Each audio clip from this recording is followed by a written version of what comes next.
सर्वप्रथम स्पॉटलाईट टीमचे खूप खूप धन्यवाद. कारण हा प्रवास जरी मी पूर्वी 2 दिले असतील इंटरव्ह्यू, तरी मी ॲग्री ऑब्जेक्टिव्हचं प्रिपरेशन करत होते.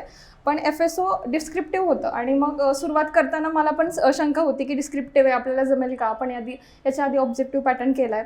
मग सुरुवातीला मी सेल्फ स्टडी सुरू केला. त्याच्यानंतर मग जे बेसिक आपलं सिलेबस असेल तर तो पूर्ण वाचला वगैरे. त्यानंतर मला जेव्हा मेंटरशिपचं समजलं, तर त्यानंतर मी इकडे एनरोल केलं. आणि मग ॲक्च्युली मला कळालं की मी कुठं कमी पडते, कारण मी सॉल्विंग करत नव्हते, क्वेश्चन सॉल्व्ह करत नव्हते किंवा काय. मग ह्या गोष्टी मला इथं समजल्या की आपण क्वेश्चन्स लिहिले पाहिजेत, डेली रायटिंग केलं पाहिजे 2 तास तरी.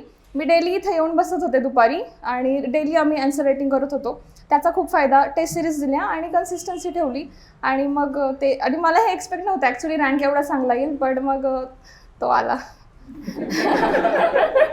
सो तुम्ही पण तेच की आणि अपयश जरी आलं तरी तेच तुम्ही न बघता पुढे आपल्यासाठी काहीतरी बेटर अपॉर्च्युनिटी असतात आणि आपण मग ते स्वतःवरती विश्वास ठेवायचा आणि कंटिन्यू करत राहायचं. यश नक्कीच मिळतं. Thank you so much.